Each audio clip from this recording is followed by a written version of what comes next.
Di awal cerita, kita diperlihatkan keadaan di benua Doluo, yang sudah sangat modern. Selain itu kita juga diperkenalkan oleh MC dari seri Solen 2 ini yang bernama Yu Hao, di mana ia tampak sedang membangkitkan kekuatannya,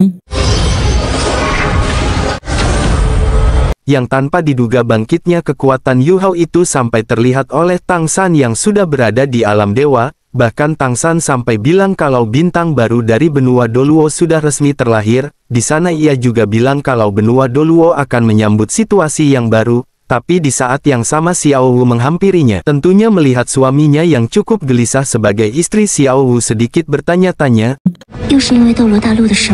Lalu Tang San menjelaskan semuanya, yang ternyata satu hari di alam dewa ini sama dengan 1 tahun di dunia fana. Dijelaskan juga sebenarnya Tang San ingin tinggal lebih lama di benua Doluo, tapi karena pertaruhan antara dewa kebaikan dan dewa kejahatan, ia pun terpaksa kembali ke alam dewa untuk memimpin situasinya. Namun tak disangka setelah berada di alam dewa selama 20 tahun ternyata untuk di dunia fana puluhan ribu tahun sudah berlalu. Bahkan kondisi saat ini di benua Doluo Sekte Tang ternyata sudah musnah. Di sana Xiao Wu juga cukuplah kesal dengan dewa kebaikan dan dewa kejahatan yang memang sudah turun ke dunia fana untuk bermain-main dengan alasan sebuah pertaruhan. Hal itulah yang menyebabkan perubahan sejak 4000 tahun yang lalu, bahkan sampai memperluas benua Doluo. Dijelaskan juga setelah kembali ke alam dewa, meskipun Tang San sekarang adalah pemimpin semua dewa, akan tetapi ia tak bisa mengatur dunia fana, dan hanya bisa mengamati perubahan dari benua Doluo selama puluhan ribu tahun ini, di mana 4000 tahun yang lalu dunia Ryu dari barat menabrak benua Doluo seiring bergeraknya sebuah lempengan. Alhasil semenjak saat itulah dunia Ryu langsung berurusan dengan negara-negara di benua Doluo. Sayangnya meskipun benua Doluo sudah dilengkapi oleh senjata rahasia milik Sekte Tang, akan tapi benua Doluo malah dikalahkan oleh dunia Ryu yang sekarang sudah menjadi kekaisaran Ryu. Dijelaskan juga seperti yang kita tahu 10.000 tahun yang lalu atau zamannya Tang San, dulu benua Doluo hanya memiliki 2 kekaisaran, akan tapi untuk sekarang keadaan sudah benar-benar berubah di mana benua Doluo saat ini sudah terbagi menjadi 4 kekaisaran, yaitu Kekaisaran Tianhun, Kekaisaran Doling, Kekaisaran Ryu dan Kekaisaran Xingluo. Tentunya dengan terbaginya 4 kekaisaran tersebut perselisihan sampai sekarang belum selesai. Bahkan semenjak terbaginya 4 kekaisaran Sekte Tang yang tadinya merupakan sekte terkuat, sekarang sudah mulai menurun dan bahkan terancam. Di sana Tang San juga bilang, meskipun ia adalah raja dewa sayangnya ia hanya bisa pasrah melihat sekte yang ia bentuk dulu berakhir seperti ini.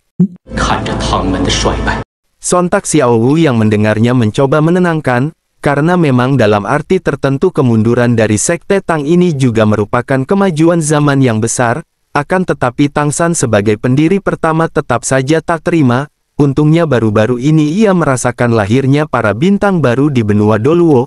Terlebih lagi para bintang baru ini juga berkaitan erat dengan Sekte Tang. Namun sayangnya ketika ia mencoba melihat nasibnya, Raja Dewa pun tak mampu sama sekali, karena katanya nasibnya terlalu misterius. Di saat yang sama kita juga diperlihatkan oleh seorang gadis cantik yang sudah jelas adalah anak dari Tang San dan Xiao Wu, yang dimana mendengar ayah dan ibunya yang selalu membicarakan benua Doluo, ia malah sangat tertarik dan bahkan ingin pergi ke sana. Kemudian barulah kita pun masuk ke dunia fana, di sana di sebuah kediaman yang sebenarnya masih belum dijelaskan. Tapi kalau kita lihat karena ada patung harimau putih sepertinya ini adalah kediamannya dari Kekaisaran Xingluo, para pengawal istana yang Xingluo, dan beberapa orang yang sedang berpatroli, tiba-tiba dikagetkan dengan munculnya seorang anak yang adalah MC dari Dong Gua ini yaitu Yu Hao, yang ternyata latar belakang dari Yu Hao ini cukup tinggi, karena memang ia merupakan anak dari keluarga bangsawan yaitu patriark dari keluarga Dai saat ini, atau keluarganya harimau putih yang bernama Daiho. Dijelaskan Daiho ini adalah seorang jenderal yang sangat dihormati di Kekaisaran Xingluo, akan tetapi karena sebuah alasan tertentu ia seperti sangat membenci ayahnya ini, bahkan ia tak mau menggunakan marga ayahnya untuk namanya, melainkan ia menggunakan marga Hu sebagai nama dari marga ibunya. Kedatangannya ke istana ini juga bukan untuk kembali melainkan untuk segera pergi. Sontak karena perkataan Yu Hao tadi juga sedikit menghina ayahnya sendiri, para pengawal cukuplah kesal, sayangnya mereka tak bisa apa-apa setelah Yu Hao menunjukkan kekuatannya yang berasal dari matanya.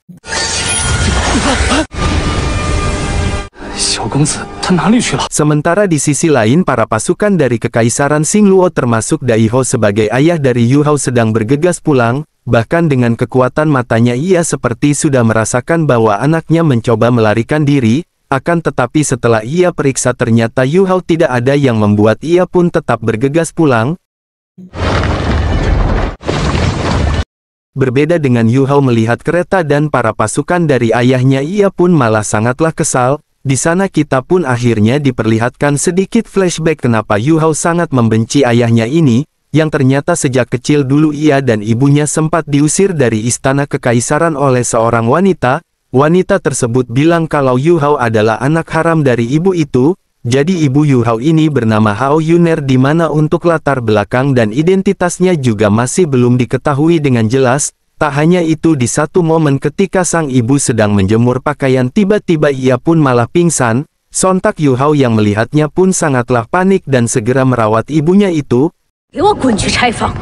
Sayangnya sang ibu hanya memberikannya sebuah pedang kecil yang bernama belati harimau putih. Di sana sang ibu juga bilang bawalah belati ini untuk bertahan hidup, dan kemudian Yu Hao pun harus ditinggalkan oleh ibu tercinta, dan sejak saat itu Yu Hao sangat benci dengan ayahnya, yang sampai detik-detik terakhir bahkan tak muncul sama sekali, akan tapi karena duka tersebutlah yang membuat Yu Hao bertekad untuk menjadi Master Roh yang kuat. Bahkan saat ini ia sudah berada di level 10 dan sudah bisa mendapatkan sebuah cincin roh. Di sana setelah meninggalkan rumahnya, ia pun mulai menjelajahi benua Doluo seorang diri. Sampai singkat cerita 6 hari pun sudah berlalu, yang ternyata karena Yu Hao sudah menembus ke level 10 ia berniat pergi ke hutan pertarungan bintang untuk berburu monster di sana. Ternyata ia sudah mengetahui tentang pengetahuan soal monster roh ini, yang dimana setelah membunuh monsternya ia bisa menyerap dan mendapatkan sebuah cincin, dan dengan begitu ia pun secara resmi akan bergelar Master Roh. Akan tapi tentunya sebelum memasuki hutan pertarungan bintang ia pun mencari makanan terlebih dulu, dengan menombak beberapa ikan-ikan di sungai. Namun ketika ia sedang memanggang ikan tersebut tiba-tiba ia pun dihampiri oleh seorang cewek yang sangatlah antusias setelah mencium bau ikan panggang, bahkan cewek ini sampai ingin membeli ikan panggangnya.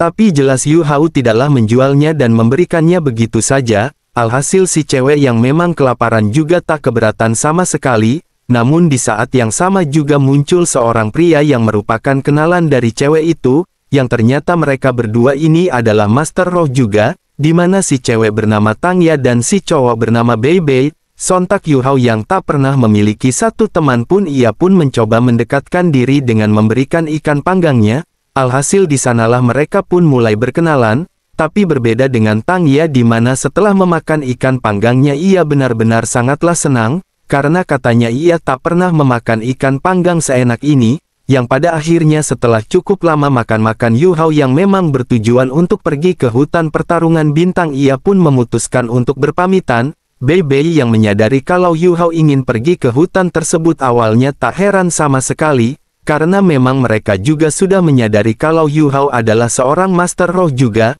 tapi mereka tetap saja dibuat khawatir karena nyatanya kekuatan roh milik Yu Hao ini sangatlah lemah.